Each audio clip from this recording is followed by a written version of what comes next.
Good morning to you. Thank you for finding time to be with us today. The show is Good Morning Africa. My name is Miriam Mugutu, and I'm glad that you are with us today. It is the 18th of August, 2022. And good afternoon, good evening, depending on where you're joining and watching us today.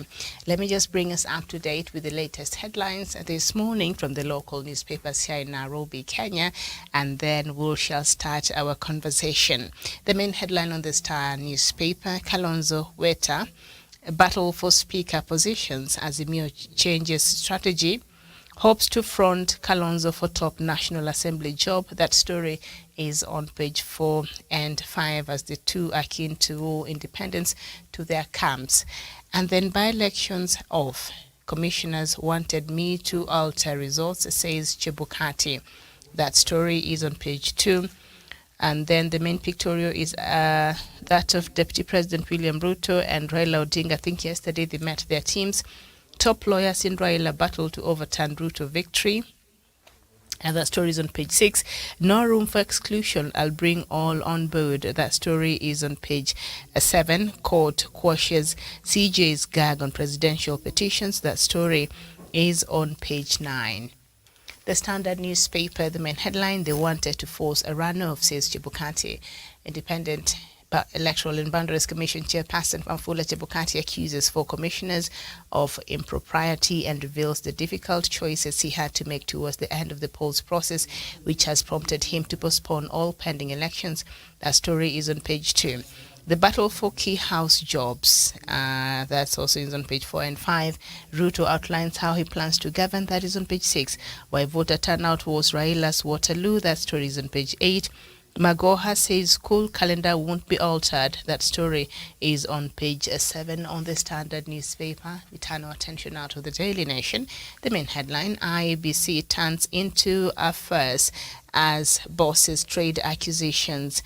That story is on page 4 and 5. In a tell-all dossier against 4 commissioners who have accused the Independent Electoral and Boundaries Commission of running an obscure presidential results tally. The besieged chairman claims his dissident team tried to force him to moderate the results and force a rerun between William Ruto and Raila Odinga, as analysis shows that the Kenya Kwanza leader avoided an outright rematch by about 69,000 votes in this riveting Chebukati versus Chirera saga. The credibility of the elections is at stake. That story is on page 4 and 5 inside of the Daily Nation's schools reopened to a syllabus crisis. Hundreds of thousands of learners go back to a class this morning for the remainder of a term interrupted by the general election, and even as Education Minister George Magoha promises there will be no further interruptions to the calendar, teachers will still be forced to rush through a term that ends in 4 weeks. That story is on the back page. On the Daily Nation, Ruto talks big, cuts image of a man in charge. That story is on page 6. So that is what we have on the front pages of Kenya's leading 3 newspapers this morning. You're now up to date. I'm joined by Douglas Kirimi all the way from Meru County. Douglas, a very good morning to you. Very good morning to you, Miriam Ogutu, and also to our crew at our headquarters, to my friend Kitanui Savenia, and also our friends across the world. Good morning, good afternoon, and also depending on where they are watching us from. And also, good morning to Gradual Kerago. Thank you for having me on the show, Miriam. All right. Nice to have you this morning. We're joined by Kitanui Savania. Kitanui, a very good morning to you. A very good morning to you, Miriam Ogutu. Good morning to my fellow correspondents. Good morning to my brother Douglas, my sister Gladwell, Jevan, Olesesina, our crew in Nairobi headquarters, and good evening, good afternoon to our friends across the world, depending on where you are watching us from. I'm coming to you live from Nakuru County. Thank you for having me on this show this morning, Miriam. Captain, it's always a pleasure. Thank you for joining us. Gladwell Kiragu, a very good morning to you. A very good morning to Miriam. Good morning to my fellow panelists. Good morning to our viewers. It's a bright Thursday morning, and I'm coming live from Kiambu County. Indeed, it is. The weather today is a bit warm, so it's really nice. It's a beautiful day out here in Campbell, even in Nairobi, I think. I'm enjoying this weather today. It's been very cold. Yeah, so it's good that it's the sun is out and it's a bit warm today. Thank you so much, Gladwell, for joining us. We are also joined by Javan Karanja from Nanyuki. Javan, a very good morning to you. Indeed, it's a very good morning to you, Miriam, here in Nanyuki town. And it's equally warm. And I hear you people are very happy in Nairobi and in Kiambu. Here we have been experiencing the warm weather maybe throughout the month, but we are fine. And nice being on the show. All right, nice to have you, and very good morning to all our viewers. And you can have us know where you're watching us from this morning. I shall be going through some of your comments as we continue with the show. So let's just start with there's a story I wanted for us to look at before we get into. Okay, let's look at this court order yesterday from that bars the CJ. You know, there's a gag that the Chief Justice had issued. All right, let's look at that story on page 9 on the Star newspaper. Chief Justice Martha Koome launched a bid to stop lawyers and litigants in a presidential petition from speaking about it until it's determined. The High Court quashed the Supreme Court presidential election petition rules 2022, which had gagged them from commenting on the case when it's still in court. Justice Mugure Thande ruled that the rules issued by Koome are unconstitutional for lack of public participation. A declaration B is hereby issued that the Supreme Court presidential election petition amendment rules 2022 are not statutory instrument within the meaning of the Statutory Instruments Act. The court ruled. Thande also faulted the rules, saying they were unconstitutional for usurping the legislative power of Parliament. She said that while it is accepted that the Supreme Court should be given the leeway and space to exercise the powers conferred upon it by the Constitution, such power must be exercised within the four corners of the Constitution.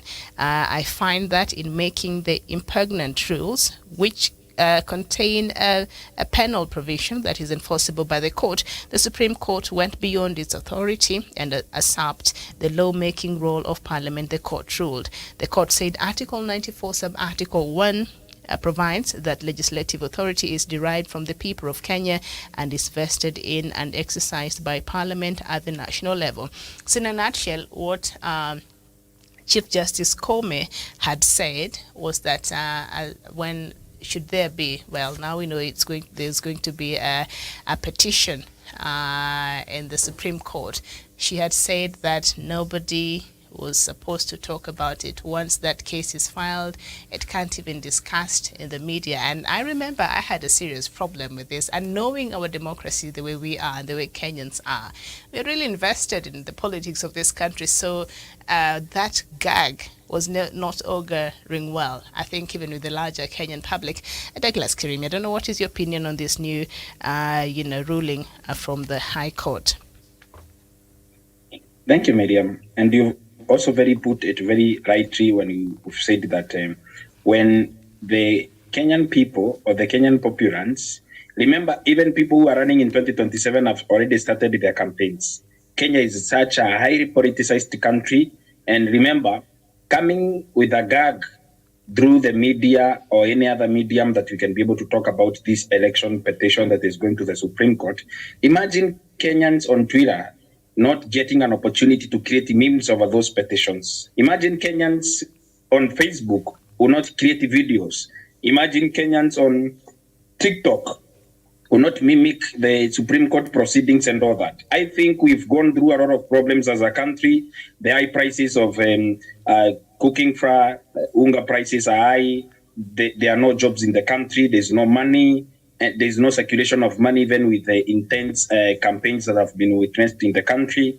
And then the president of the Supreme Court, the Honorable Chief Justice Martha Koome, tells us that we should not talk, that she has to go and get into the Supreme Court alone, discuss it with the petitioners, and discuss it with the respondents, and then give us the verdict as the people of Kenya. Then we can be able to talk about it. then I think she's testing the limits of our human decency and respect for our office, and also for her as a person. The gags that she's trying to be able to throw around the people of Kenya, I think if they are coming from her quotas, she's misplaced, and she needs to give the people of Kenya an opportunity to be able to speak about their elections, their leaders, and their own country in terms of political trajectory. Remember, Miriam, on 9th, we said that the people of Kenya shall decide on the way that they shall go as a country and as a people. And they decided, a majority of them decided that they are going to go together with the Right Honorable Raila Odinga and also the President-elect Dr. William Ruto Miriam.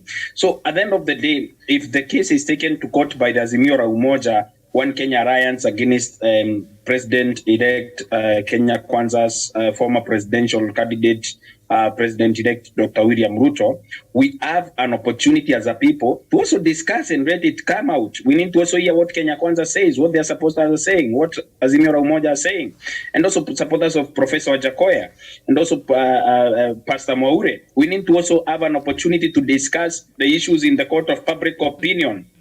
Miriam, they actually running me out of job.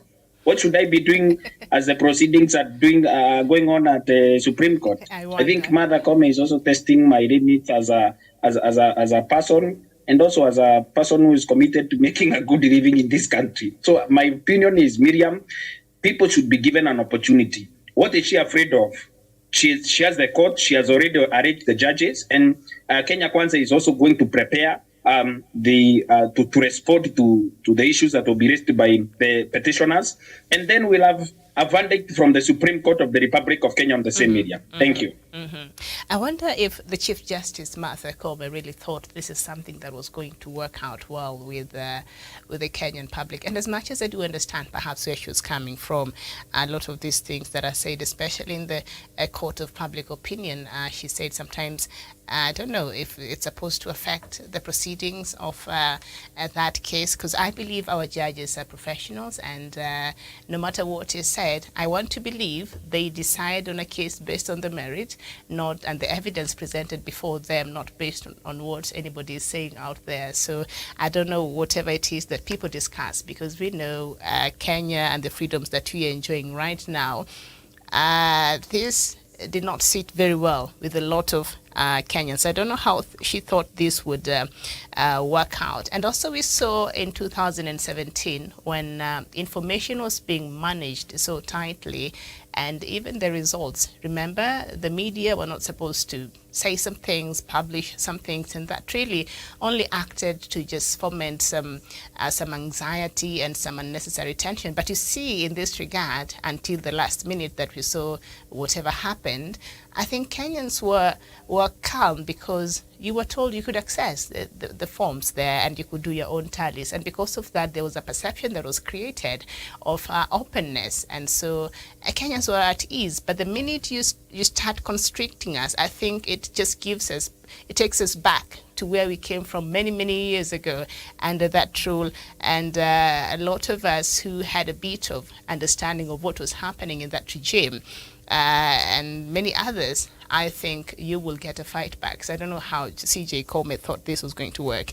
Kitanui Sevania, a very good morning to you. And this new High Court ruling that quashed that order by Chief Justice Martha Koome, what does this mean to the Kenyan public? Thank you, Miriam. I want to speak from where my brother Douglas has left. Miriam, let CJ Koome leave us alone. Some of the people, you see, we need to be told what is happening over there. IBC gave us this data when they were announcing these results, and we could calculate. Remember, recently Cherere came up with a wrong, I think it was wrong calculations, and people were calculating, and we got an opportunity to see sharp people who are mathematicians, and Miriam, in fact, I saw some people have already printed T-shirts in Nakuru about OPEC. You see, so we want to see what is happening there at the Supreme Court, Miriam, because Kenyans actually, there is nothing. What is she hiding? Miriam, we want to see those people who are cheating. We want to see those people who are speaking lies on in No, daylight, initially, so that we can be able. Kiftanu, initially there's an order, I think that the Chief Justice, Martha Koome, had issued a couple of months ago, and she had said once a case has been filed to the Supreme Court to petition, especially the presidential results, she had said that it should not be discussed by anybody, not even in television stations, not even, nobody should talk about it. Can you imagine Kenyans sitting just for 2 weeks waiting for a petition in the Supreme Court and not talk about it, not hear what is really happening and the updates of that? It is impossible. Kenya, where the democracy which we are enjoying now, we cannot allow somebody like Koome to take us back to that days, Miriam. Miriam, you remember when the results were trickling, when the results were coming out, people were so happy. That is why you can see most of the people are saying, haikuibwa this time because it was there was a lot of transparency. So when CJ comes up and looks all the television that we cannot be able to see what is the proceedings, Miriam, it will bring a lot of tension in this country. Even if we rule in favor of the Asimi or in favor of William, people will not believe her, and people will go to streets. So let her give us an opportunity so that we can scrutinize, so that we can be able to see. Because some people speak lies, Miriam, and people have that raw data. So that when somebody says, in Tarakaniti, polling station from 34A has a different results with what teams relay, we can be able to scrutinize somebody like my brother Douglas Kim, who comes from Kiagu Ward. When the number of registered voters in Kiagu supersede the people, the number of the people who casted their vote supersede the number of registered voters. Somebody who is in that place, like my brother. Like my brother Douglas can be able to tell us actually it is wrong. Let these people give us this opportunity. We'll be watching. What are we going to do, Miriam, for all these weeks waiting for only judgment to be delivered? No way. We need to go to Facebook and start hammering my brother Dennis Itumbi. Where will Dennis Itumbi be getting these things he's calling HNIDY?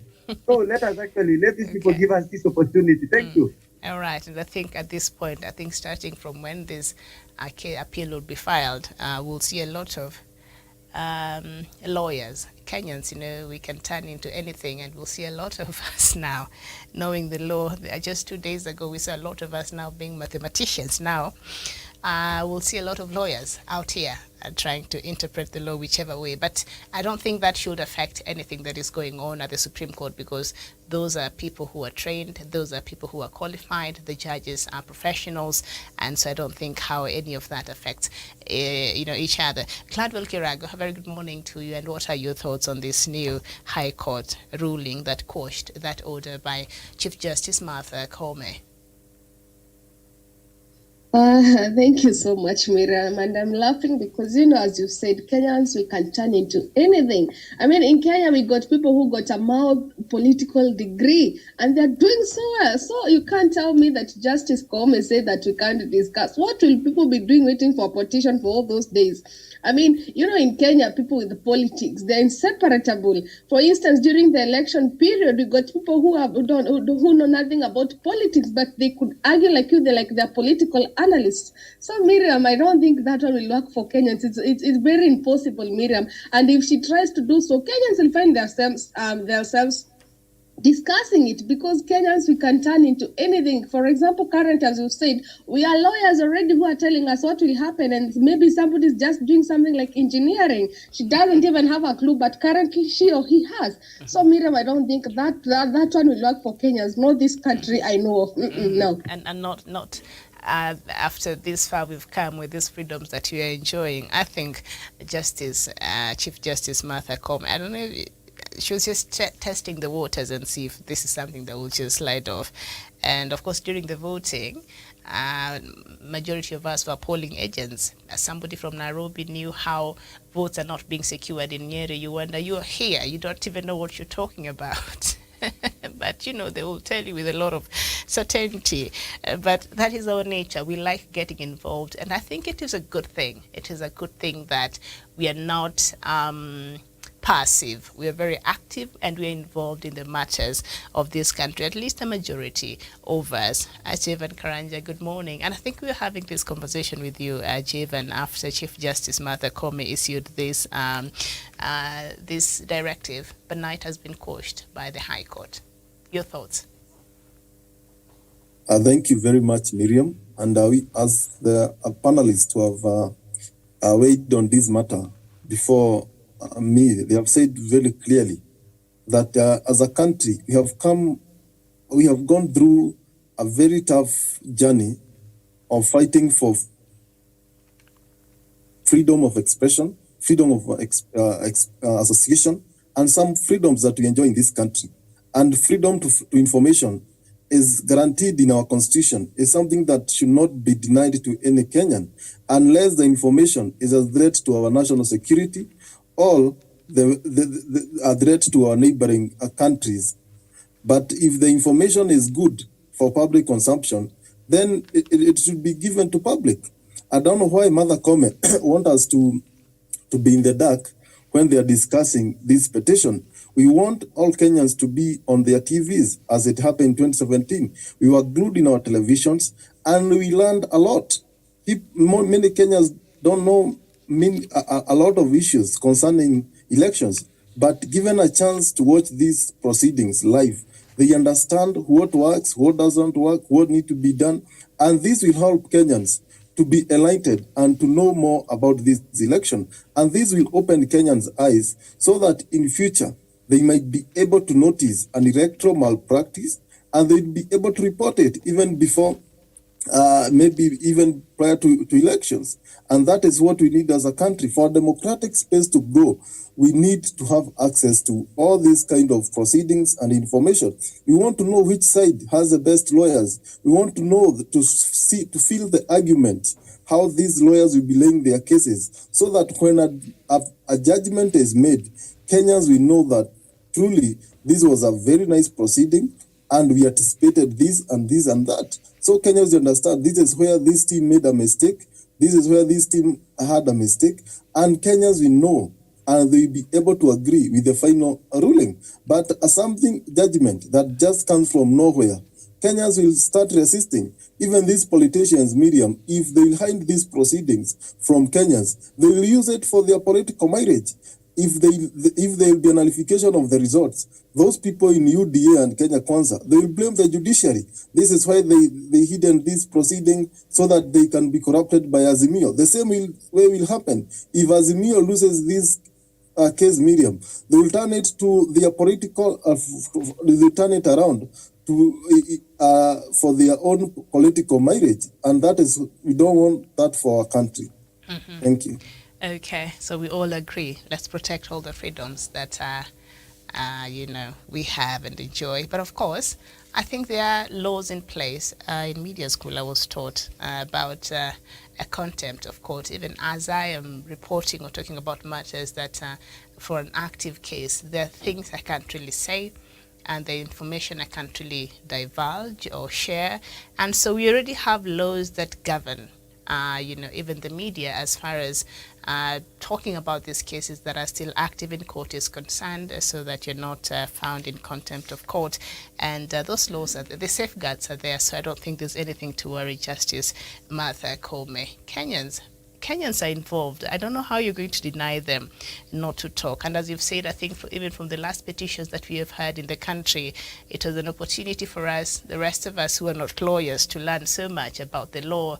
And people got to hear about their amicus curiae and things like this, and we learned so much, as far as the law is concerned, and we become aware of a lot of things. So I think it's for the good of the country, because a lot of these, media houses, they will bring the lawyers, the professionals, the legal practitioners who actually have that information to share and to just help in deliberating the issues surrounding that case, of course, within the confines of the the parameters allowed. So I think we're good, and I do laud that decision by the High Court, and I'm sure a lot of Kenyans appreciate that. So let's change focus and move to another story. Page 4 on the Daily Nation.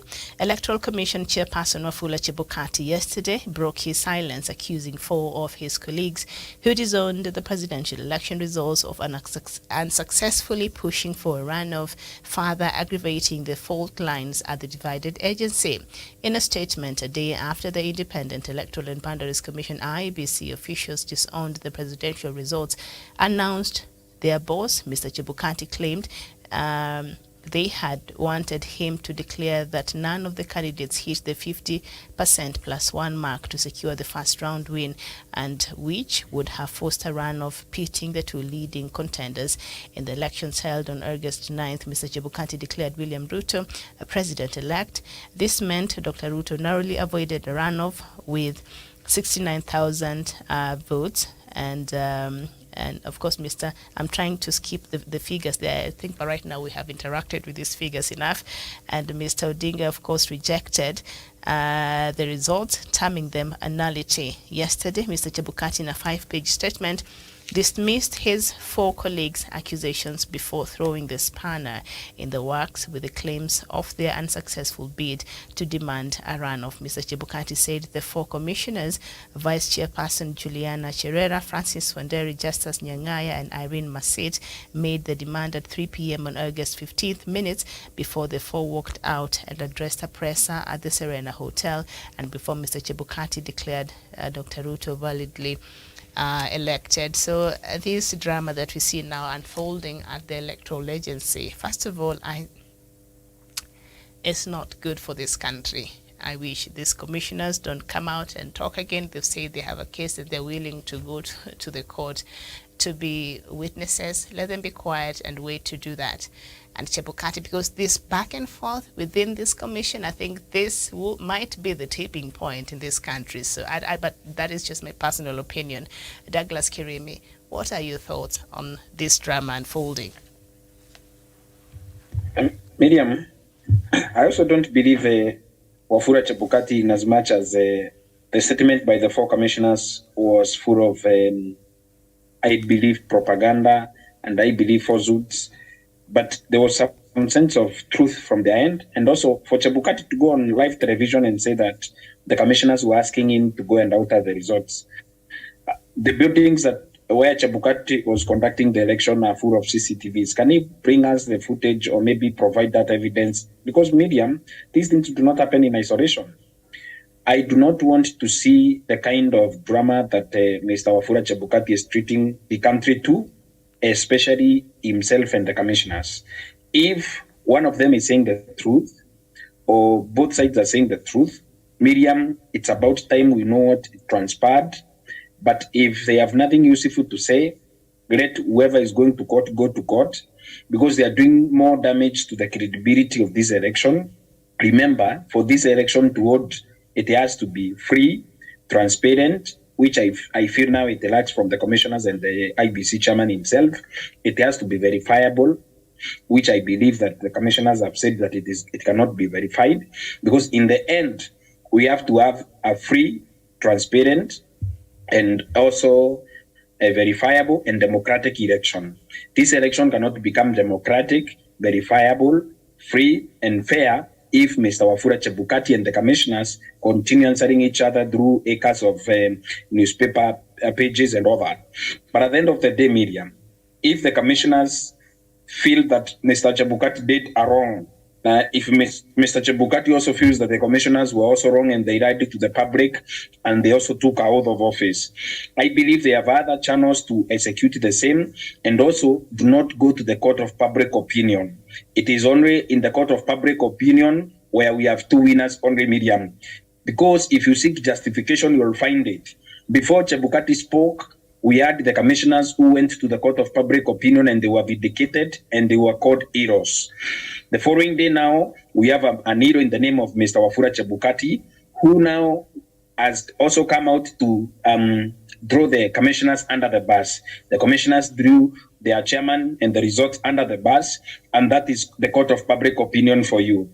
If me, Douglas Kiremi, I go out of my way and accuse anyone, including my partner, of anything, you believe that until my partner speaks. And I also believe from my perspective, Miriam, where I see it.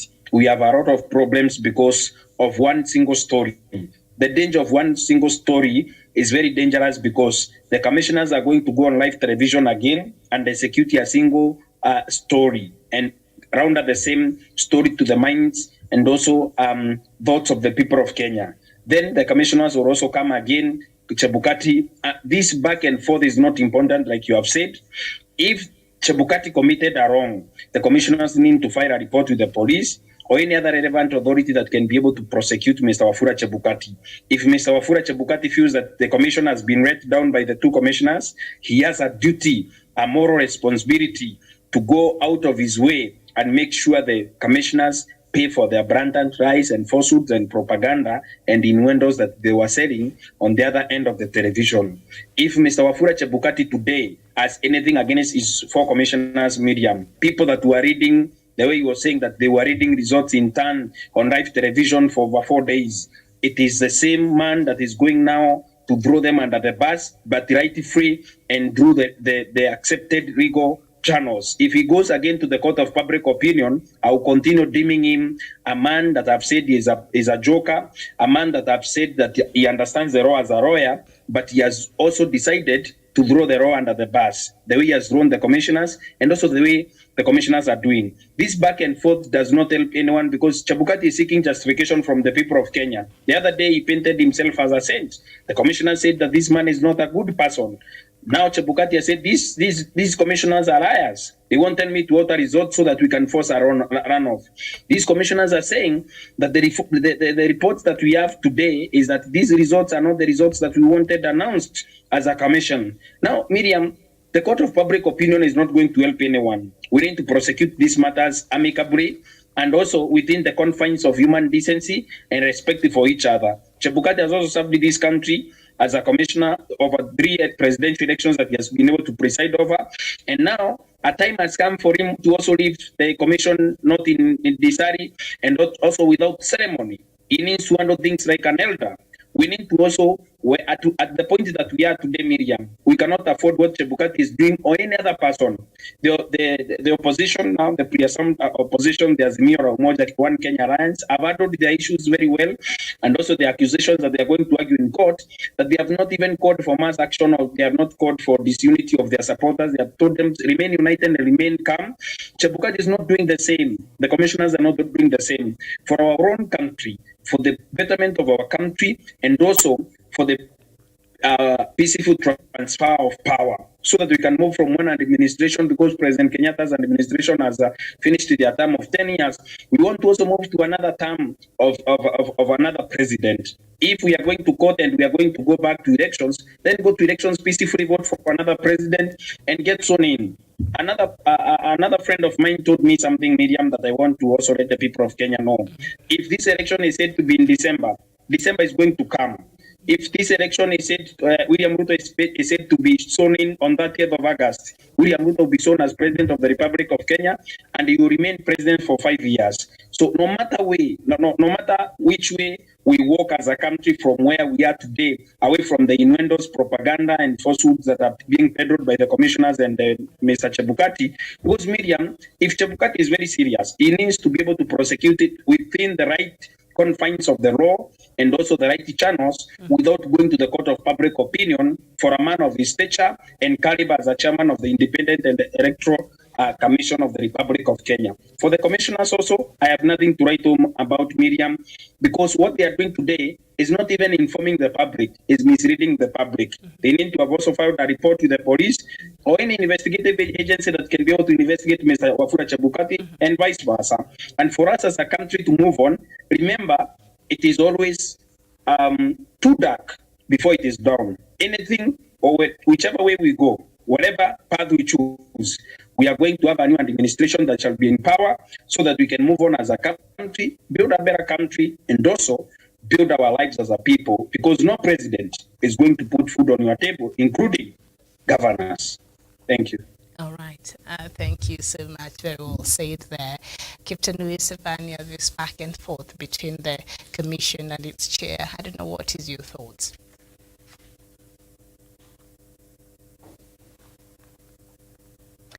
Gladwell?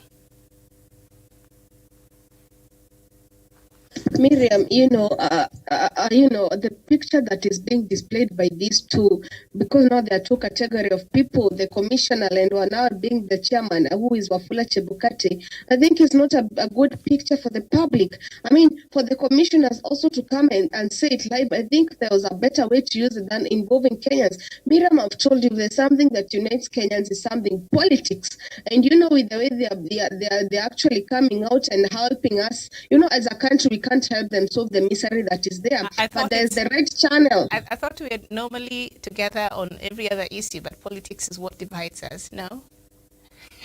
Yeah, exactly. Okay, Miriam, we were together when it comes to who we are supporting, but after that, we are so divided in politics. For instance, now those who don't want Cherera to speak, it is the UDA team. For those who want Cherera to bring out his opinion, it's the Azimio team, because as for the Azimio, we lost. But again, Miriam, what I say is sometimes there's a bigger picture than this. We got a country, Miriam, to protect, and I'm actually happy that this time Kenyans are saying, let us maintain peace. We are saying that no wars. Otherwise, Miriam, if this statement, for example, it was there during the 2007, 2008, things would still be so south currently as we speak. So, Miriam, can they find the right channel to go? And as my brother has said, if Wafula Chebukati, it's true that he was forced, the room he was, you can't tell me there were the only 4 commissioners plus him. I'm sure there were others, or more so, there were CCTVs that were there. CCTV footages, so he can use them. Can they also go to court and say, and this is the evidence, 1, 2, 3, and had so happened, because they were part of the election team to the latter, whereby they came to disagree. Miriam, again, there are these pictures that have been surfacing on media, whereby Cherera is said to have maybe they're friends with Joho, so she is not to be a state project. Let us also remember that also Wafula Chebukati has been seen actually when he was leaving Karen at midnight doing meetings with Ruto. So these should not be excuses that so and so is in this team, so and so. No, at the end of it, it's all about Kenyans. And whoever becomes the president of Kenya will not be my president, will not be your president, but be the president of Kenya at large. Not specific, but everybody's president. At the end of it all, Miriam, we need transparency. We need to know what really happened, because we can't keep on with this. As we said earlier, these mind games, this Tom and Dick Harry game, the hide and seek. We are tired as a country, and so we need to know what happened. But these blame games, can they just stop? Can we just know what happened? Tom, Dick, and Harry, this has to stop. Thank you so much. Cladwell Kiragu there from Kiambu. Jevad Karanja, your thoughts on this back and forth, and is it serving the greater good of the public? Like I told you yesterday, Miriam, there is a lot that meets the eye in this IBC saga, and with the time we'll come to know more of what is happening and what has been happening behind the closed doors, because now Chebukati is claiming that the 4 commissioners who splint and went to Serena to give their address when he was announcing the president-elect tried to force a rerun, and then they're saying that Wafula Chebukati cooked those numbers so that he can announce William Ruto as president-elect.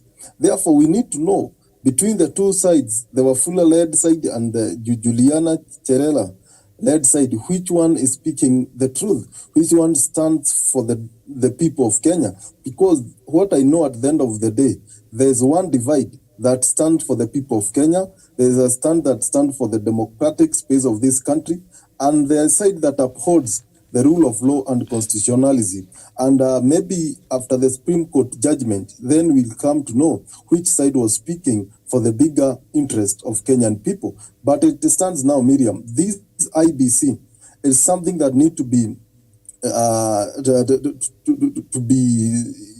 to be disbanded, and we have new commissioners who will cater for the interest of Kenyans. Because what we have now is just a problematic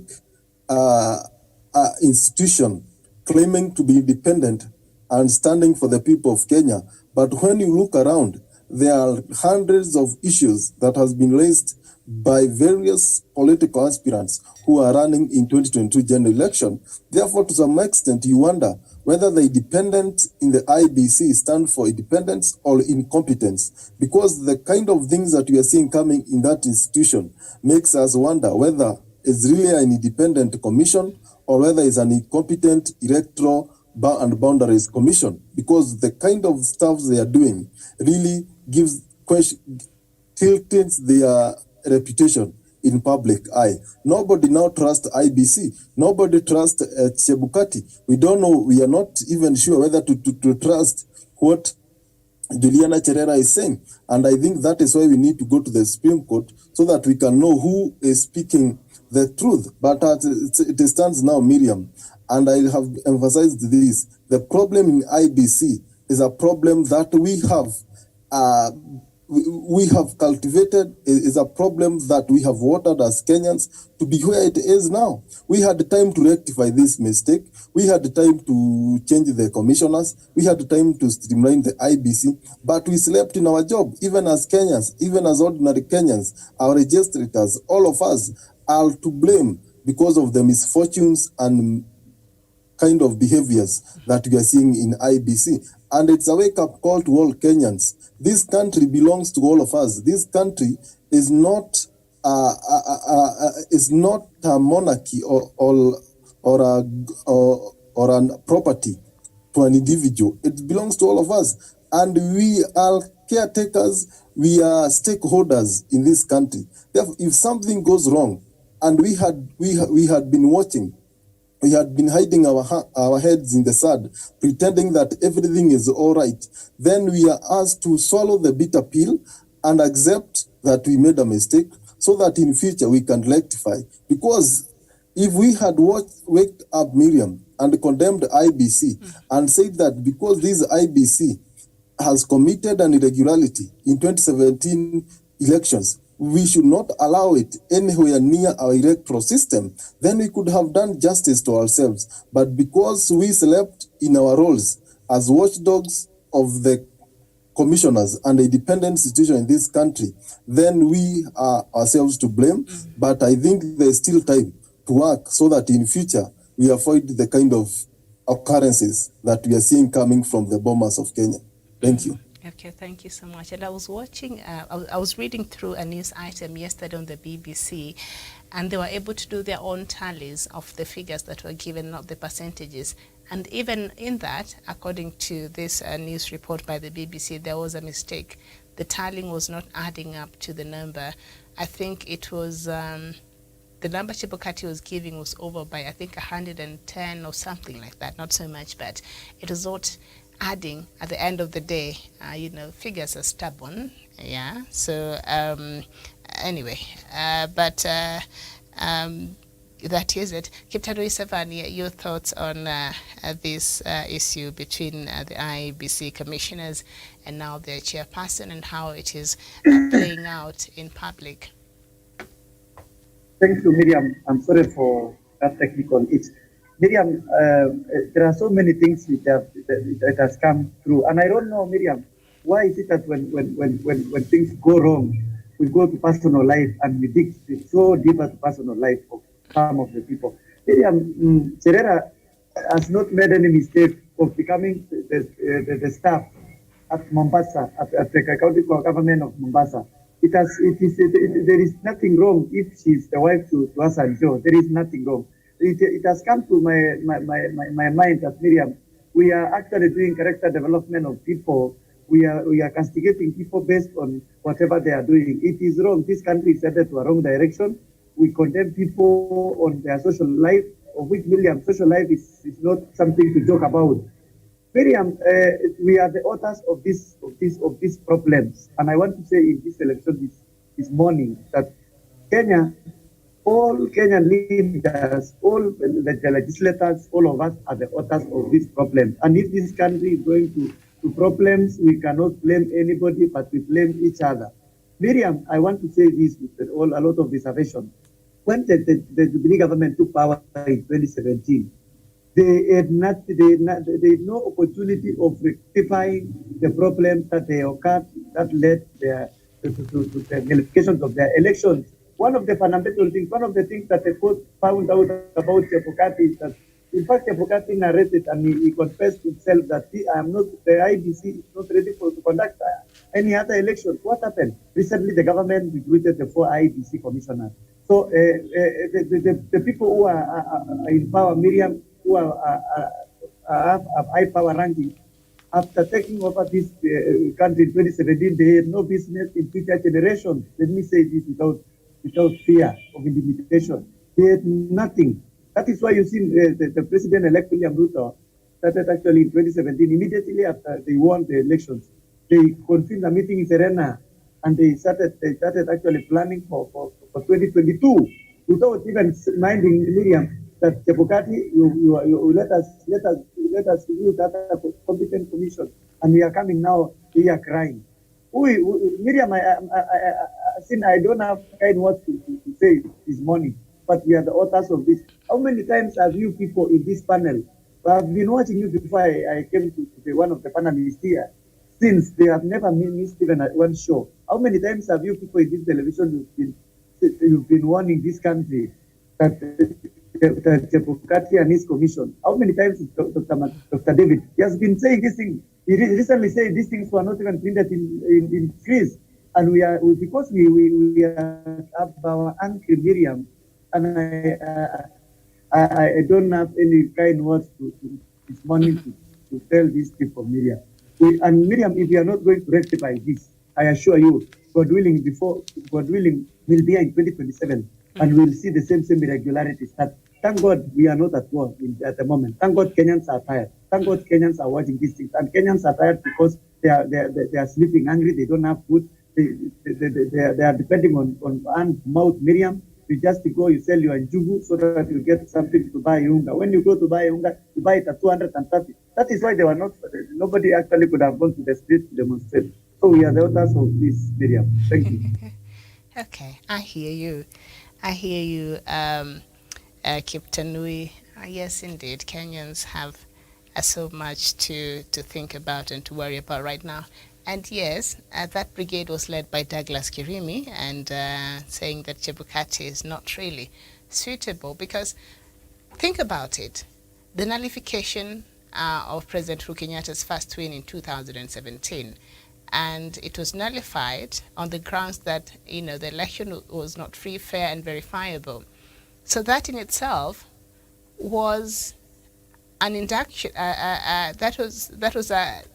That meant that Chebukati had failed to deliver on his mandate, and he did not do a good job in carrying out that election. But how we thought Chebukati was going to give us another election without all this drama that we're now seeing playing out here, I don't know how we thought that was going to be possible. Douglas,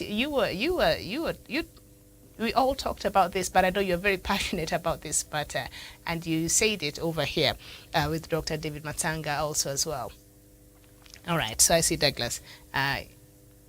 Would you like to say something before we move on to this next matter? And Chavan as well. Thank you, Miriam. One thing that we need to also understand as a country and also as a people is that we expected that in 2022 that we shall have free, transparent, verifiable, and democratic elections. 4 things. And those things have not been able to be clearly spelled out and also been to be delivered by Mr. Wafula Chebukati. This election cannot be verified according to the commissioners and also according to Azimio la Umoja One Kenya Alliance. We cannot be able to say that this election was democratic. We saw people die. We saw an IBC official dying, like in 2017 where Chris Mosando died. And I'm also sending my condolences to the family of Mr. Mosioka, who lost his life from Embakasi East constituency, Tallying Center.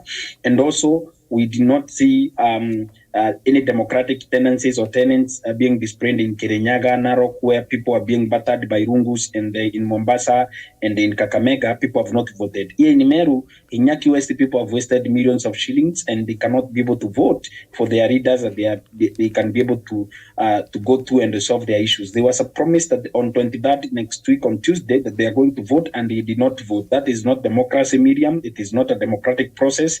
This looks like more of a dictatorial process. Mr. Wafula Chebukati said that he is postponing elections in Mombasa, Kakamega, and Kacheribe and other places, including in Nyaki West in Meru, because Mr. Wafula Chebukati says that he himself feels that the harassment of IBC officials warrants as the people of Meru not to have an MCA so that we can complete our assembly and move on with our business. Mr. Wafula Chebukati tells us that the investigative agencies are not doing their job, including unmasking whatever happened. Today, we even don't know what happened to Chris Mosando, but Wafula Chebukati is still postponing victories and losses for other politicians so that they can continue misusing their money. So this election medium has racked for things that are very critical to a transparent, to a good election per my standards and also standards of the world and maybe people of goodwill in the world. Verifiable elections. This election was not verifiable. In Kirinyaga, contentious issues and other places. In Meruya, contentious issues and everywhere. This election was not democratic. This election medium was not transparent. It was not free. And also, the people of Kenya have so many doubts now that these people are trading accusations right, left, center, and it is not good for our country. I have seen that the newspapers are saying that celebrations for those that have won are also turning down, and also that the people are resuming normalcy across the country. But people are uneasy, Miriam. This country cannot be treated to the drama that we are seeing across the country, and especially emanating from Wafula Chebukati and his 4 strategy commissioners, Miriam. Me, Douglas Kiremi, I've said before that the only good thing about Mr. Wafula Chebukati is his shiny bald head. He has not delivered a credible and a transparent election and a verifiable election, and an election that we, the people of Kenya, can be able to be proud of. But it is an improvement from the past. I have to give it up to Mr. Wafula Chebukati. And also, Miriam, from where I sit, I don't believe that as a country, we still want to go to elections again when Mr. Wafula Chebukati, or someone that looks like him in terms of character and the way they are deploying their skills and competence to be able to handle elections should be at the helm. We, the people of Kenya, failed our test when we allowed Mr. Wafula Chebukati to continue being the chairman of IBC, whereas we've been shown by Mr. Wafula Chebukati his competence in 2017 A and B. 2 elections, presidential elections, handled them very badly. And now we've added him another election to continue telling the people of Kenya that this is my last election. I've bungled 3 elections successfully and I want to go home, Miriam. The people that participated in elections, William Ruto, Raila Odinga, Professor Jakoya, and across allies of an ally of candidates across the country, I have no problem. I have no problem with Raila. I have no problem with William Ruto. I have a problem with Mr. Chebukati, Wafula Chebukati. A lawyer that pretends that he did not step in any school, a lawyer that says that pretends that he did not step into any lecture hall, a lawyer that has been able to bring this country down the way we know it, Miriam. And I believe that we are going to correct this mess going forward as a country. Thank you. Okay, thank you so much.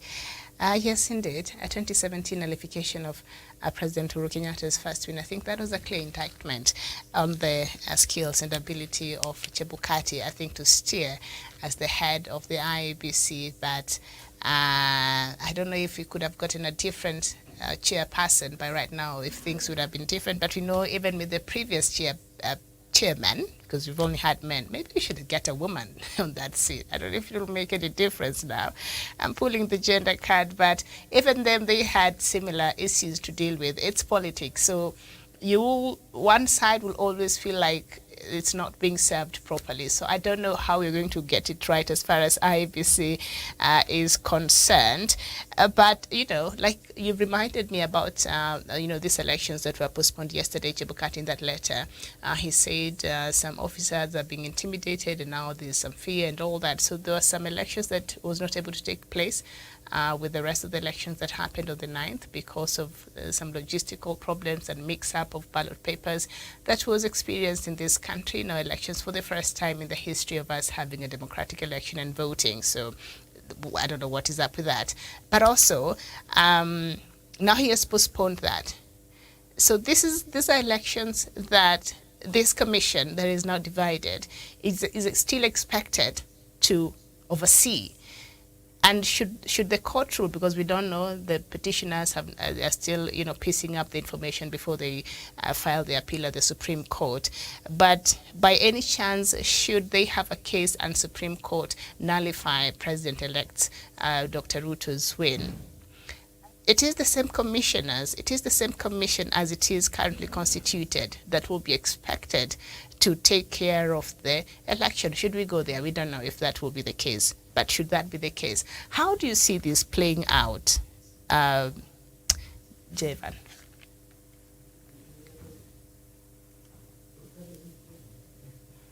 Gladwell, how do this playing out? Thank you so much, Miriam. Go ahead. We can't hear you. There seems to be a problem with your. We can't hear you. Gladwell, can you hear me? Good morning. Okay. So as we wait for Gladwell to figure that out, her connection, Kiptanui, it is the same commission that is supposed to take care of the elections that never happened, where the rest of us had our elections. Should the court rule and nullify the elections of President-elect Dr. William Ruto, then that will mean we'll go to another country, but we can't talk about that so much. But there is that possibility. President Uhuru Kenyatta's election was nullified, so there's that possibility. It is the same commission that is supposed to oversee these elections. So how do you see this working out within the Electoral Commission? Miriam, it might be worse. It was even better the last time when these people had not even shown their differences in public, Miriam. What will happen now? How will Terere, who is the vice chair, and this team, and our team, and Wafula Chebukati, the other team, there is a constitutional, there will be a constitutional crisis period in this country. And I was, Miriam, yesterday I actually wondered so much. Now, if someone can take actions from President Miriam, these elections will be nullified in totality. It is supposed to be nullified in totality because, Miriam, if we find out that there is irregularities in this particular constituency, the Bukati cannot even it's not in this election which filed a lot of letters saying that the IEBC officials are being intimidated, Miriam. Miriam, I don't know whether somebody can tell us whether these people are actually in the office up there in Anniversary Towers. Because, Miriam, these are the two people speaking the two different languages. Miriam, I want to see, I want to pray God to give us life so that we see what will happen in court, Miriam, because IBC commissioners which disputed this and they are not together with their counterparts, Miriam, are going to testify. I am praying so much to see Cherera testifying against the Wafula Chebukati after the nullification of this election from MCA to the President, Miriam, due to illegality, due to fraud. How are they going to conduct these elections, Miriam? Miriam, get prepared for a new batch of IBC. It will actually reach a situation in this country, Miriam, where we will be given another 6 months. Prepare for another 6 months for Uhuru Kenyatta. He will be your president for another 6 months, so that we have a new patch of IEBC, which will take us fast. Okay, I don't know. I know it is not sweet words. I know it is bitter, but let us prepare for another 6 months. Let us give President Uhuru another 6 months to continue and to give us a credible IEBC. Let us send all these IEBC officials to go home, Miriam. Let us have a new patch of it. Thank you. Don't you think your proposal is a bit far-fetched, or there's an actual possibility, Kiptanui? There is a possibility, Miriam. How are they going to restore confidence to the presidential contenders, Miriam? There is no longer confidence. Chebukati is speaking. This is giving us a wrong figures. He's announcing wrong figures, Miriam. I think Chebukati will be the first person, Miriam, to have been taken to jail and as a commissioner in office. Okay, Javen, we still have some pending elections that did not take place, and should the court rule nullify this election, then that means the country will have to go for another election. This commission is still responsible for these elections, so how do you see this working? Yeah, thank you, Miriam. And it's very interesting that one Wafula Chebukati, the chairperson of the IBC commission that is mandated to conduct elections in this country, is denying the people of Mombasa and the people of Kakamega an opportunity to democratically elect their representative at the county and at the National Assembly. And I don't understand why Wafula Chebukati is hiding with this tag of intimidation and blackmail of IBC officials. If we had blackmail and intimidation of IBC officials, then Wafula Chebukati should tell us who is intimidating them. Who is this person that is so powerful that he can intimidate an independent electoral commission not to conduct this election? Then Wafula Chebukati, if that is the case, Miriam, he should tell us who is this person that caused the mixture of ballot papers in Mombasa and Kakamega. Because this thing, Miriam, when you look at it, even without any biasness, you'll see that this thing was well conducted. This postponement of Mombasa and Kakamega gubernatorial elections is something that was well planned, something that was well executed, and something that was planned way before this, prior to the date of the general election. Therefore, Fletcher Bukati should tell us if he is a man who is working under hostage, if he's a man who is working under duress, he should tell us so that we know who is this force that is forcing him to do this thing. And it's very interesting, Miriam, also to note, the same Wafula Chebukati who is talking about blackmail and intimidation, went ahead to announce William Ruto as a president-elect under pressure, under a very chaotic atmosphere. If Wafula Chebukati can work under pressure, why are his officials not in capacity to deliver elections in Kakamega and Mombasa and the other parts and the other areas of this country under that pressure that he terms as intimidation? If as a boss he can deliver, then I expect even his juniors to follow suit and to follow what their boss is doing.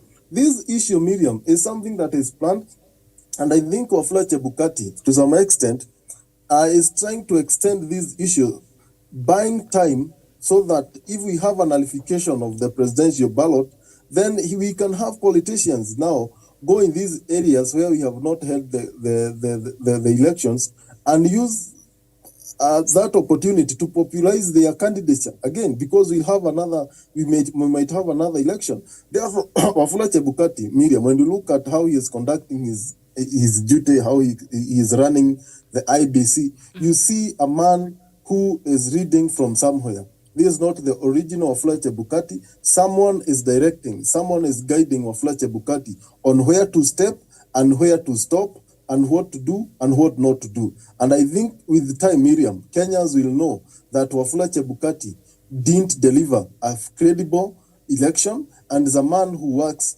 for some quarters, Miriam. And it has been said before. And to this extent, Miriam, this is where I've maintained that the people, the legislators in the team that supports the former Prime Minister Raila Odinga, they slept on their job. Wafula Chebukati and William Ruto, they have been reading from the same script. They have been political buddies, not necessarily friends, but in this election, they were working in cahoot. They were working as in a kind of a partnership. And to some extent, you see Wafula Chebukati, Miriam, at the end of the day, if time will vindicate us correct, that there was something big, there was a hand of Kenya Kwanza in how he micromanaged this election. Thank you. All right. Thank you so much, even as we wait for Doc to join us there. Yes, Doctor, very good morning to you.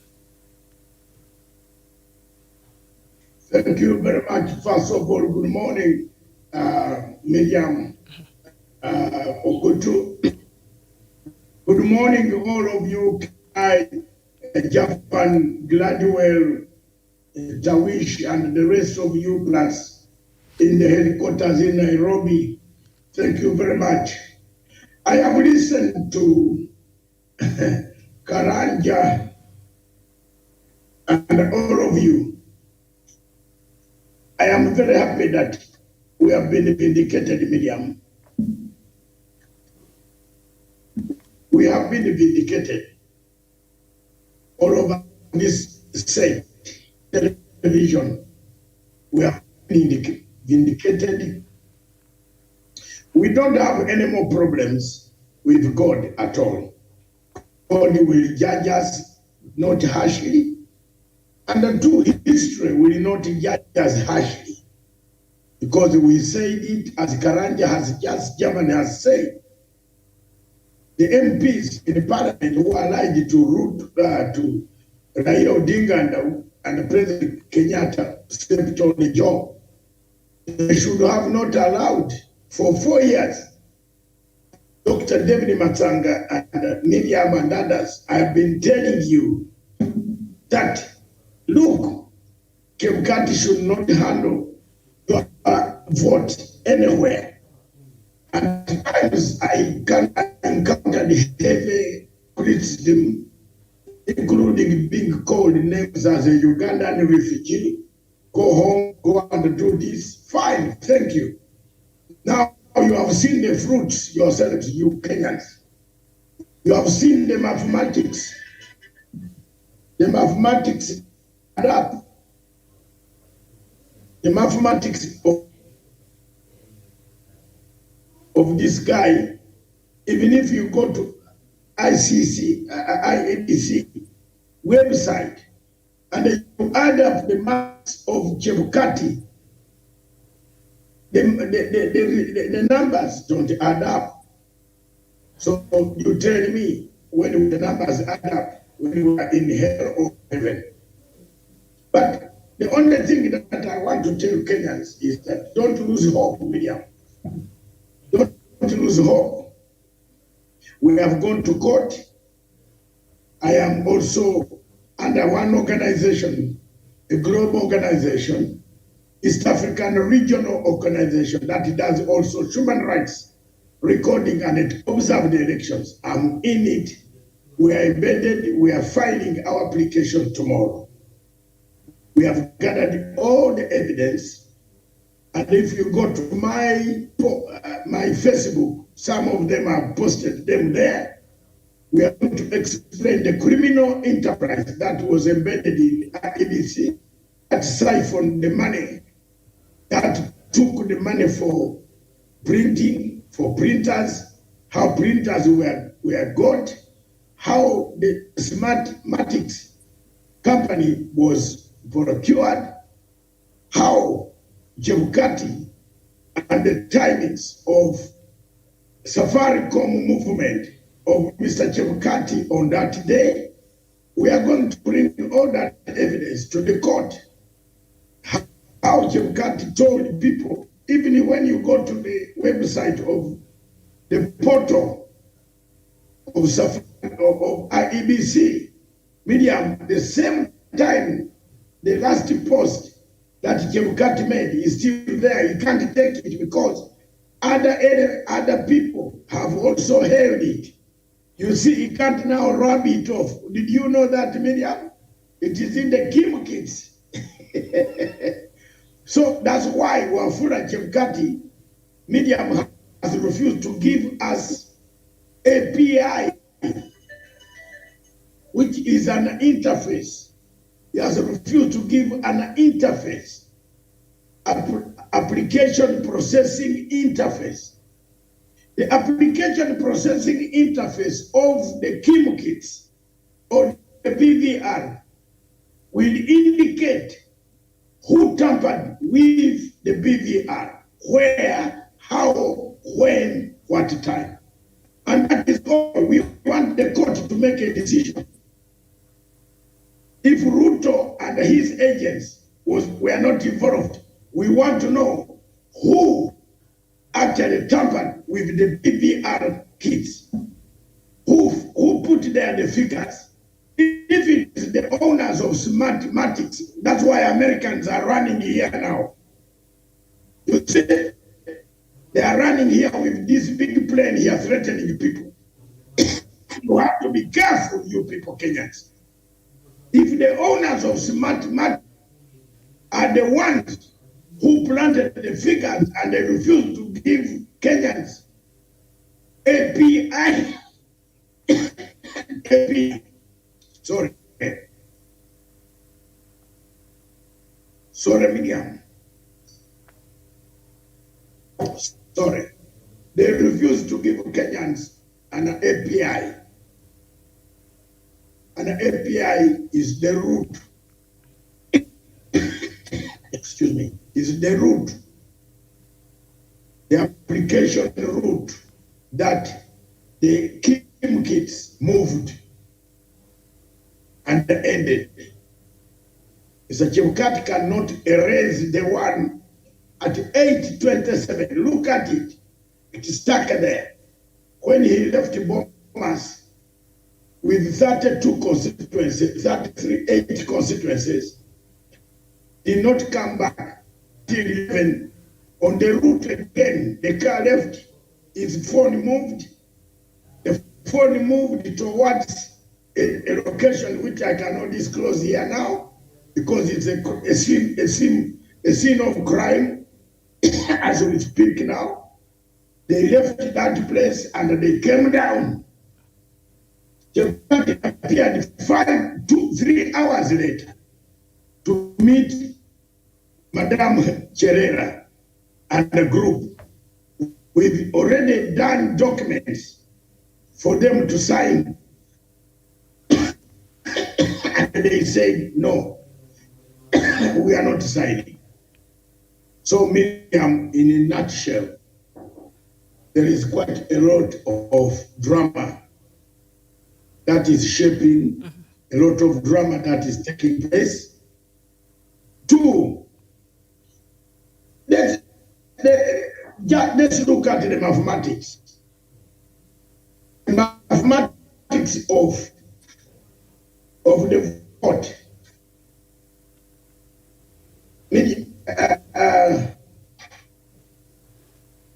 Medium, the mathematics of the vote.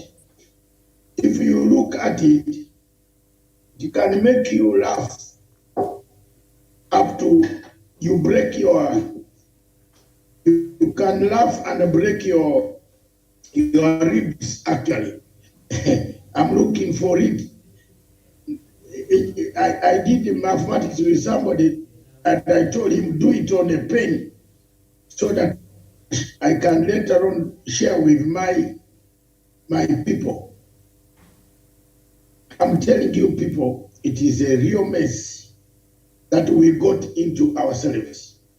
A very big mess. And Doc, as you look at for the mathematics, during the voting day...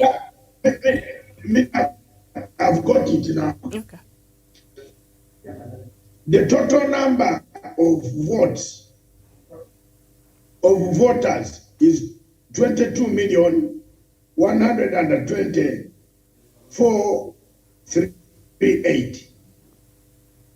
Okay, 65%,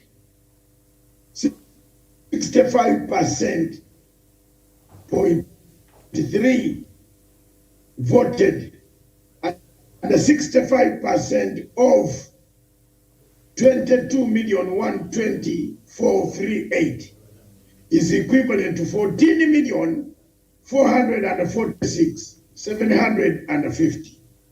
The valid vote medium is 14,213,173. The vote, therefore, is 113,614. Are we together, Miriam? Now, does this, if you look at that, 14,326,787 minus minus the total number of the votes cast. Medium, you can just go to river, at the river, shower, go home, sleep, and wait. This is from the Wafula declaration form itself. The declaration form upon which he announced Ruto. There is a difference of 139,000 and above votes. Where did they go? So which election? Given that, if you use the percentages then of the paper of Mr. Wafula Chebukati, there would be a winner. All of them would be below 50%. And then, Miriam, there is nothing, if you add Raila Amolo Odinga's percentage, and then add the Ruto's percentage, and then add Chikoya, it does not come to 100, it comes to 100 something. So, which vote did we vote? What did you vote? I close my case. All right, thank you there. And on voting day, Gladwell, when you went to the polling station at Juja, I think it's an ECU, and Samuel Tawish brought to attention the complementary mechanism in which the IEBC was using to identify voters whose names could not appear on the biometric, and so in a lot of cases, IEBC opted not to use the physical register, but to take their photos and the photos of their ID and be forwarded to whatever portal they had created or whatever mechanism they had created. Now, there's something in the Kenya's Elections Act law, Section 44. I'll just read a bit of that. On the complementary mechanism for identification of voters, notwithstanding the provisions of Section 39 and Section 44, the Commission shall put in place a complementary mechanism for identification of voters and transmission of election results that is simple, accurate, verifiable, secure, accountable, and transparent to ensure that the Commission complies with the provisions of Article 38 of the Constitution. So this complementary voter identification that was used at Gladwell, from what you saw and from the limited information that perhaps even Kenyans had and knew that this was even possible, would you say it beats the threshold of being simple, accurate, verifiable, secure, accountable, and transparent? Jevan, you can come in, or any of you. Glad Thank you. Yes, go ahead. Before Gladwell comes in, I have Gladwell, just a minute, I have some breaking news. Mrs. Wafula Chebukati has publicly come out, is coming out on the news now. He wants Wafula Chebukati to return Ruto's stolen money because they are Christians. So she has split, and it is going to come on the wires now. It's coming out. Thank you. That's all I wanted to bring to your notice. Thank you very much. Gladwell, you can go ahead now. Go ahead, and then Kitani, you can come up. So when you were when because we didn't know this mechanism existed, so I'll just repeat the threshold that this mechanism, any alternative mechanism of voter identification is supposed to meet in line with our Constitution. Is supposed to be simple, accurate, verifiable, secure, accountable, and transparent to ensure the Commission complies with the provisions of Article 38 of the Constitution. Do you think, from what you were experiencing there, did they meet this threshold? Gladwell. Miriam, Miriam, to be honest, you remember when I was covering in Georgia, they said that if you are not actually available on the King's Kit, they were going to actually take a picture of you and then send it to the IBC. You It is pictured the something picture that, of your ID, right? yeah, the picture. No, they said a picture of you with your ID. Oh, okay, with your ID. Yeah, you holding your ID, a picture of you plus you holding your ID. Then they send it there. Miriam, when the guy left, when the party agent left, I was left with lots of questions because I was like, how transparent will it be? How many because I only came to realize it's only in Juja and some section of Juja that we are doing so, and left me wondering was this the right way to do so, because it left me with questions. Miriam, compared with some other parts of the country whereby they had the money register. And that's why we've always been insisting the money register was just the best way to do this thing. But are you taking a picture of me together with my ID and then convincing me that you're going, what if you don't send it, Miriam? For instance, the last time when I was an agent, after every hour, we could send the number of turnouts after every hour. But Miriam, to be honest, like personally, there's sometimes I didn't send it because of lack of credit, maybe lack of network, which was down. So what if the same thing happened? Because at some time the electricity went off. So how am I sure that I was taking the picture? And I had the people who had taken these pictures complaining that it took them too long, that a number of people left them there. Actually, when these pictures were, they're managing to get the right position to capture your face clearly. What if you don't have a good smartphone for these pictures? So Miriam, that really didn't convince me that actually they sent it to the IBC. It's just that I could not tell them, can I see a proof? Because I didn't have the badge. But again, that didn't really convince me, Miriam. No.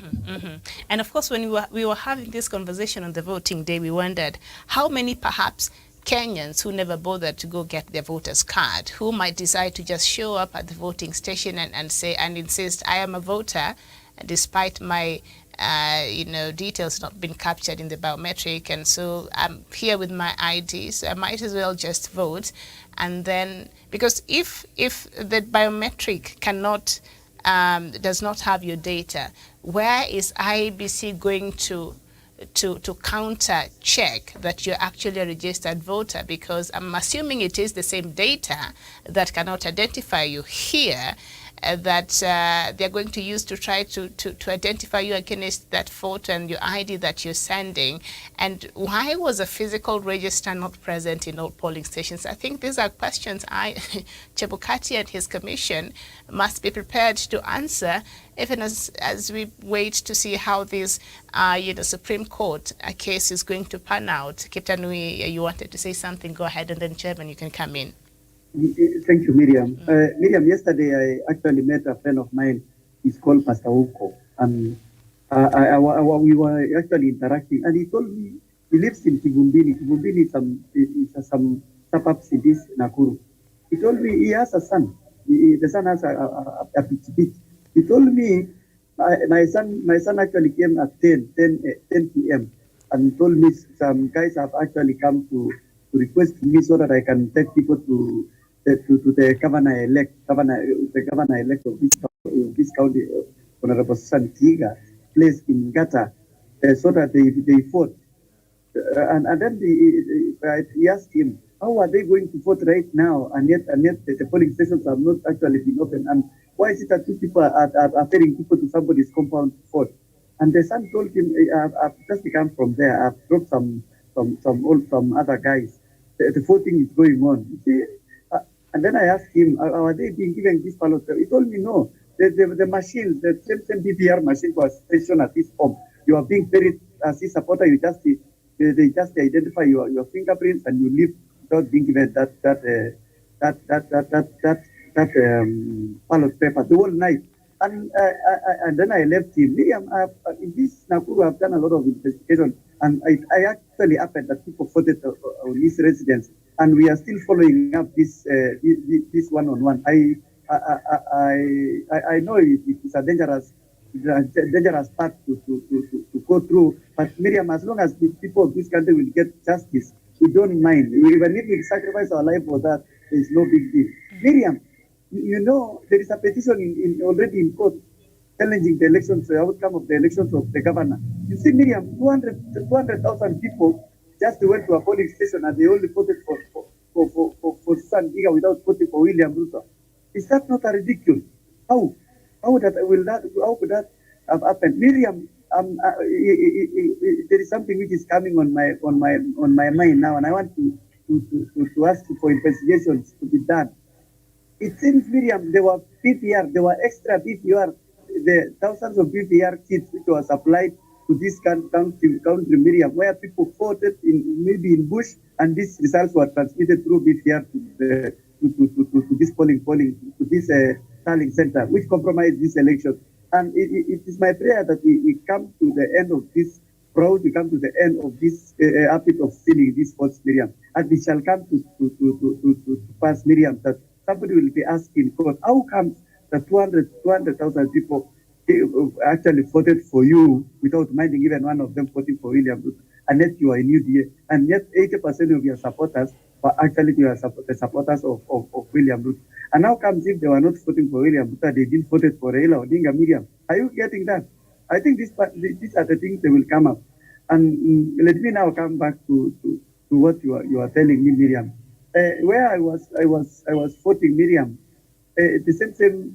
I didn't see people who are actually being asked to stand up with your IDs, Miriam, so that you will be taken a photograph and dispensed. There is a malpractice in Transvaal province. I want to encourage my sister Gladwell to also do some investigation. Gladwell, in most parts of Rift Valley and Central Province, is assumption that this fraud actually took place, so that it shows that most of the people, that is why you see our brother William invested most of this time in your places in Central Province. That now you see most of those member of parliament, MCS, who are actually elected, they were not elected. Those are our vifaranga for your computer. All these strongholds, Miriam, there was a lot of fraud. That is why I was wondering yesterday, and I had to ask my brother Jevan, not Jevan, Douglas Krimi, whether the elected independent candidate of their place, Mwangaza, I cannot remember the other name, actually crossed over to Kenya Kwanza. Miriam, why is doing independent candidates are crossing over to Kenya Kwanza? And having a lot of meetings, and we have a petition will be tabled in Supreme Court. Your guess is as good as mine. I submit. Mm-hmm. Thank you, Javen.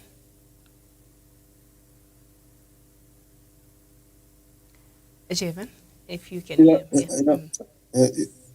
Yes, Miriam. Are you asking about the I didn't get the question because I read a part of elections law in this country, section Article 44A, on complementary mechanism for identification of voters, because of some information that Gladwell and Tawish brought us on the voting day. Notwithstanding the provisions of section 39 and section 44, the Commission shall put in place a complementary mechanism for identification of voters and transmission of election results that is simple, accurate, verifiable, secure, accountable, and transparent. So these are the safeguards to ensure that the Commission complies with the provisions of Article 38 of the Constitution. So the Commission is actually allowed to put a complementary mechanism, but as we used to know it, or as we know it, the complementary mechanism was the physical register, which IBC was not keen on ensuring that is the case in majority of these areas. And so Gladwell and Tawish during the voting day even made brought us some returning officers, and we spoke to them. So for those who showed up at the voting stations and then you could not be identified through biometrics, then you were supposed to a photo of you taken with your ID. So this was a complementary mechanism that IBC had put in place. But when you look at it, and then I think they would send this photo to the IBC, whichever mechanism that is. And I think for a lot of Kenyans didn't even know this was something that was possible. You would think if they fail to get your details of the biometric, then they will cancel your name against the voter register. And if you're not there, then probably you're not registered as a voter. I'm just assuming. So for anybody who had not even taken their voter's card, that could have made it possible for them to just show up knowing very well that they will be allowed for their photos to be taken, their details to be sent to the IEBC, because if their data is lacking in the biometrics, their data is, they don't have the physical register, but their data is lacking. And I'm assuming this is the same data that IEBC uses and has in its data bank. So do you think this method met these standards as far as the Constitution is concerned, as far as being simple? Maybe it was even too simple, so perhaps it meets that. Simple, accurate, verifiable, secure, accountable, and transparent. It was supposed to meet all these criteria for it to ensure that it complies with provisions of Article 38 of the Constitution. Do you think this method maybe met standards put by the law? Thank you very much, Miriam. And I think one of the most and one of the big responsibility of the Independent Electoral Boundary Commission, led by Wafula Chebukati, is to revise the voter register and register voters. And that is one of the mandates that they conduct continually, is a continuous process. And, I don't know how, even in my polling station where I casted my vote, that you are missing on this biometric, the KIMS kit.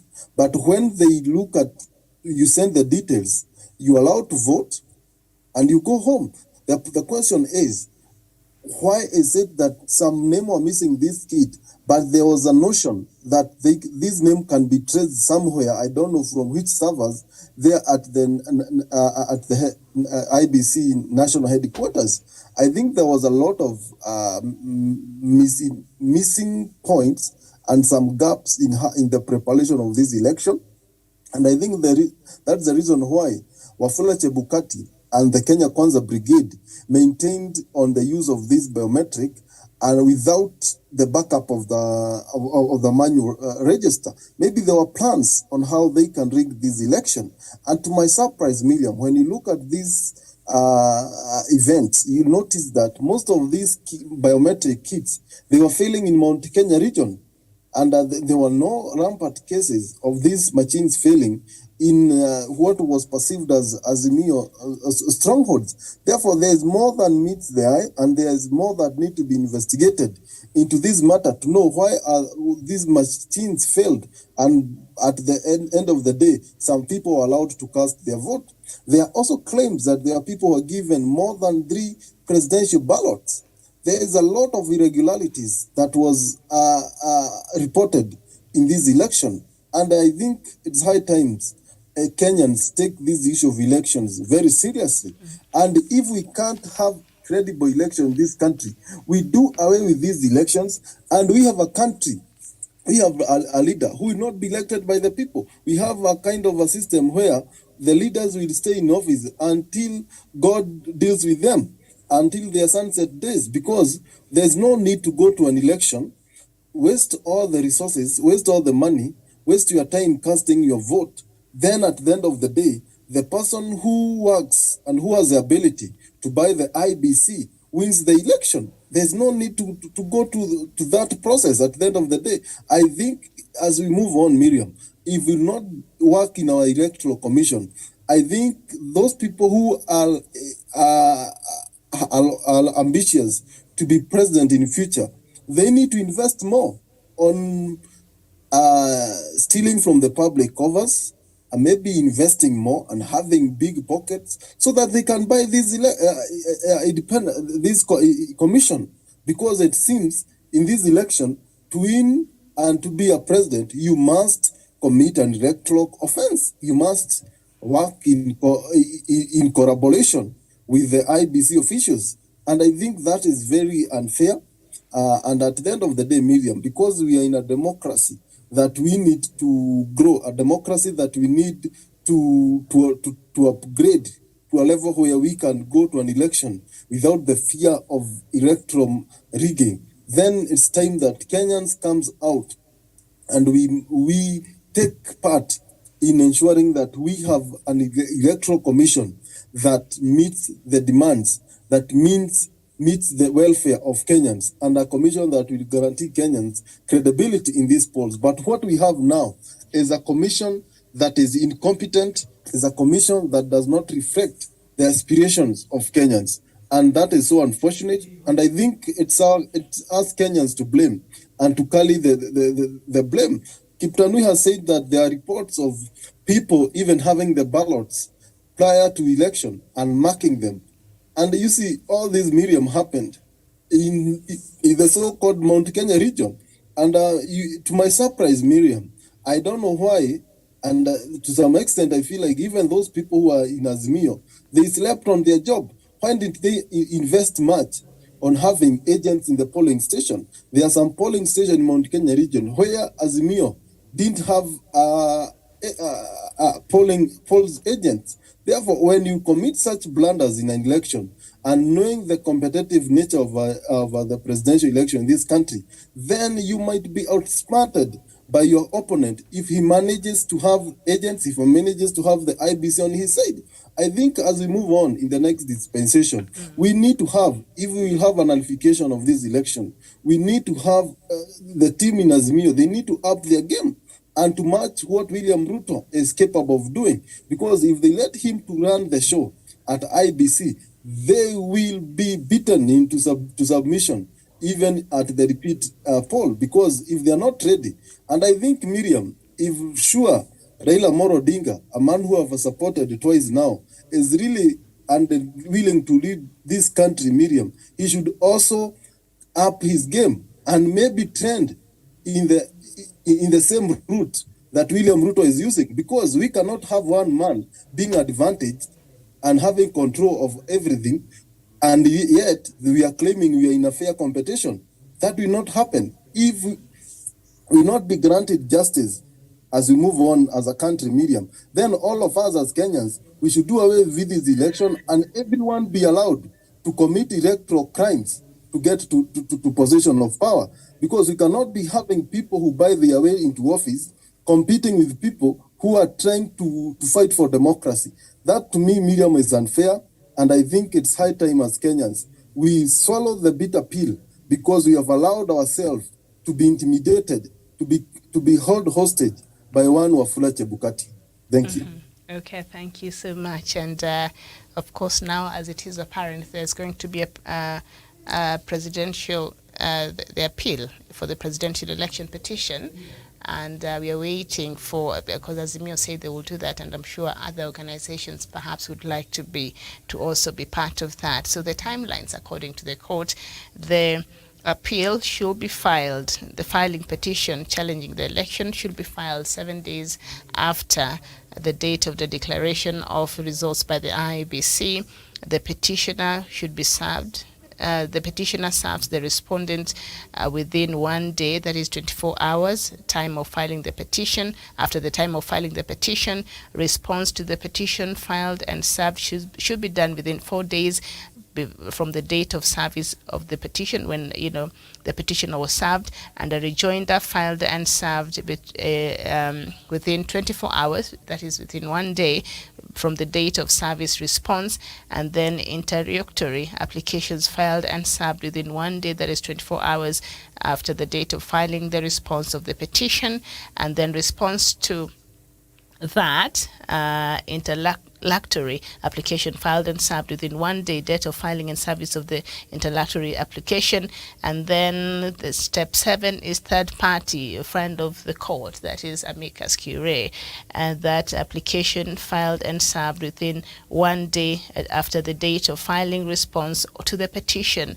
And pre-trial conference should be within 8 days after the date of filing of the petition, and hearing of the petition immediately after the pre-trial conference, and then determination of the petition will happen within 14 days after the date of filing of the petition. That is according to the Constitution of Kenya, 2010, Article 140, Sub-Article 2. So that is the timeline that we are looking at right now. Doc, conclude for us.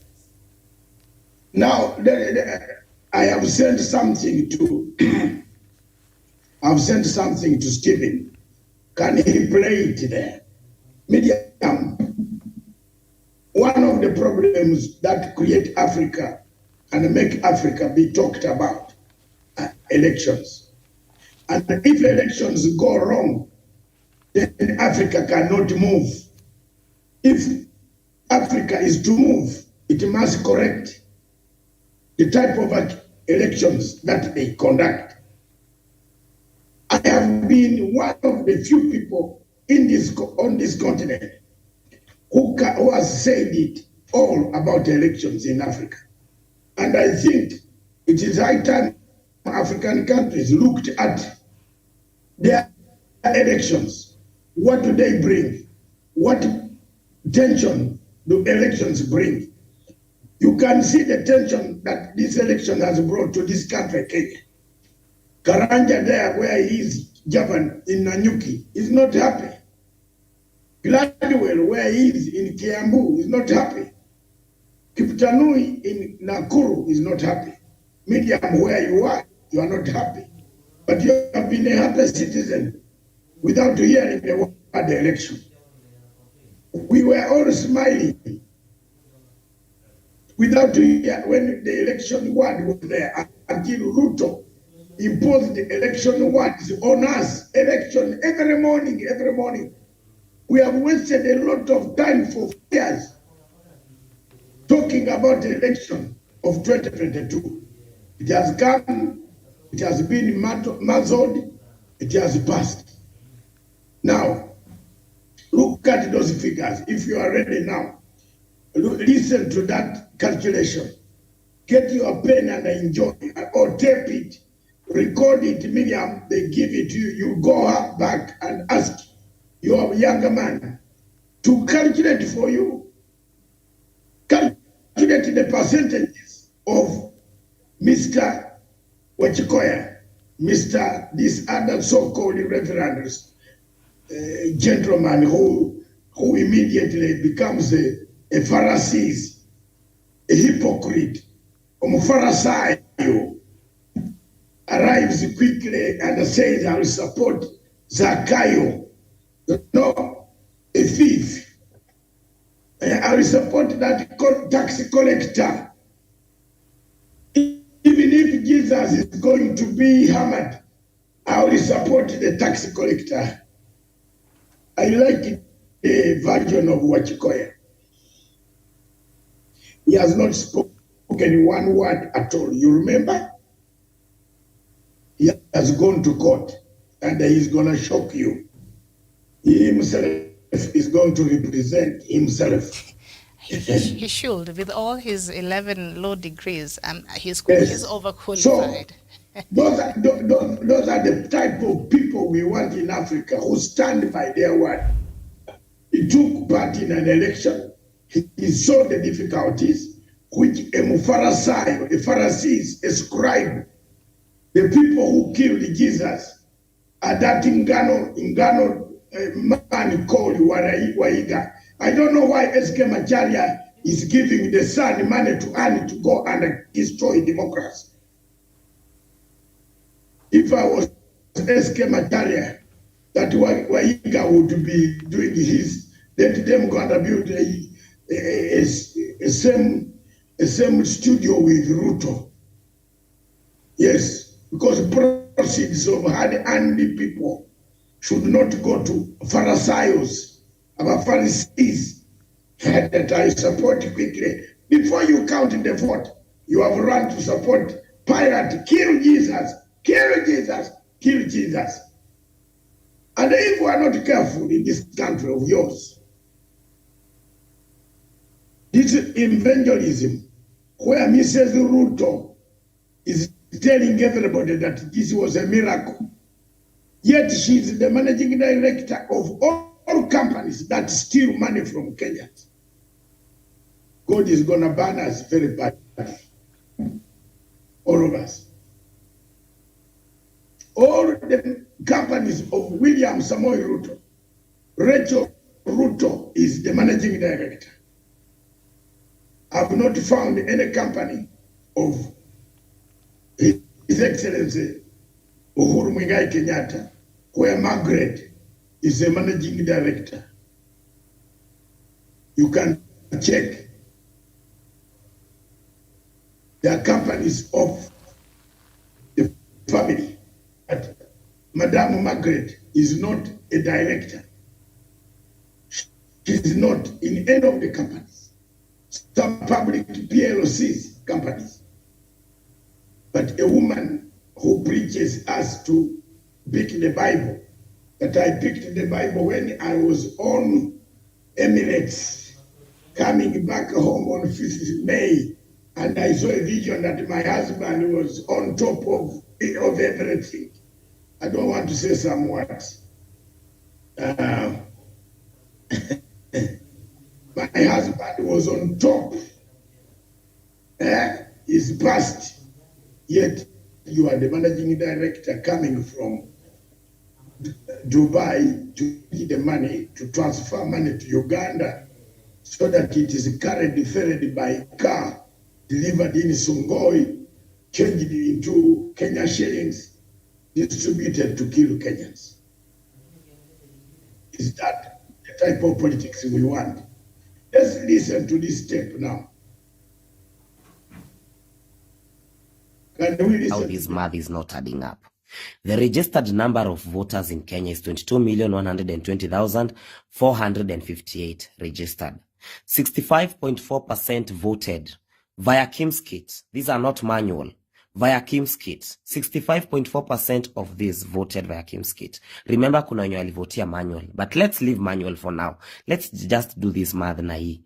65.4% of this number, of the total registered number, is 14,446,780 people.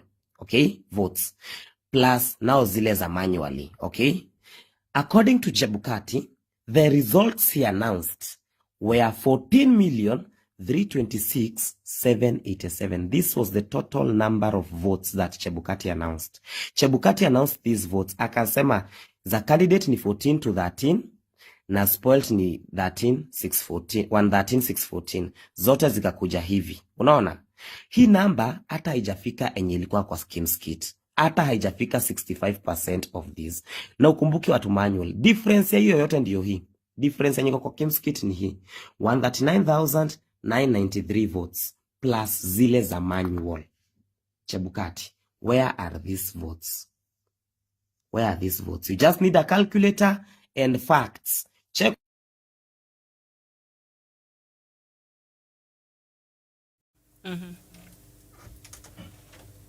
There you are.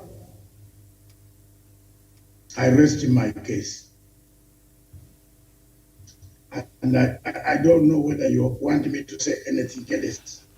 But Miriam, there you are. It is the real numbers of, even if you are not a mathematician like me, who failed mathematics and got a flat 9. I failed. But I can do simple mathematics, surely.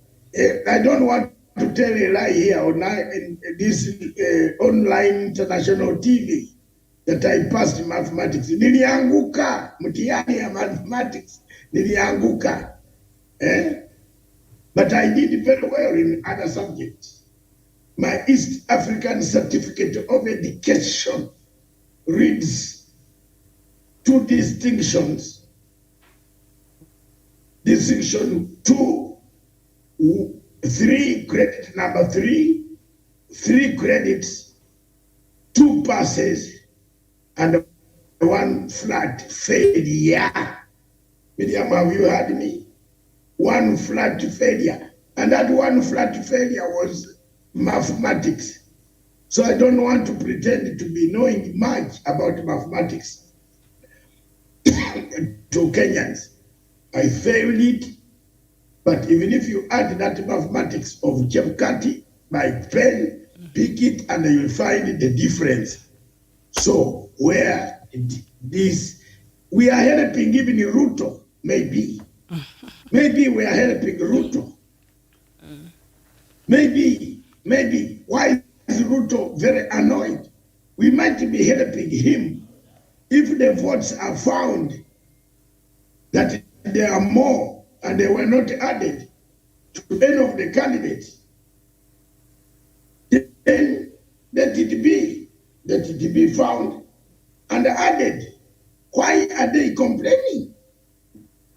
Why is Maina, Becky Maina, going to court to block anybody publicizing the tariffs or trying to credit the tariffs?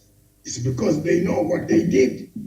They used 0.01% to increase in the API, which they have not surrendered to us. So let the court order for a recount, a review of the APIs. You will see where the journey went, who took it, how it was taken. I rest my case. I don't have any more words. I think it is also time for all of you and for all of us.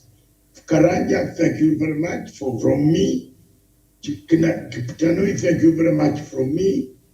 Gladwell, thank you very much from me. I know Kiputanui is not sleeping. If he doesn't see me, that friend of mine you see from Nakuru loves me so much that if he doesn't see me on the line, he doesn't sleep until he says, are you okay? Thank you very much for caring. I'm okay and I will see you tomorrow. I will come back tomorrow and see you. Thank you very much. God bless you all. And I know, Miriam, thank you for holding the pace. Thank you, Javan Karanja, for standing for Azimio like I am. I am also, I want to take this opportunity to announce that I am going as amicus curiae in a group, technical advisor to that group, and we shall take our document to the court. Therefore, chances being shall be given court badges very soon next week, and I will have the honor to sit in that court attentively. And I think Ruto will see me. He might go to the toilet several times with the evidence that I have. It will be very interesting. Thank you very much. God bless you, Miriam. God bless our viewers. Always read the Bible. Don't become a Pharisee or a scribe like Ngano Pate, Waihura, Siji Maura, Waihure, wa what? Is just a Pharisee. Omufarisayo, Eyata Yesu is a Pharisee. Yes. That's it. All right. Thank you so much for watching. Bye-bye.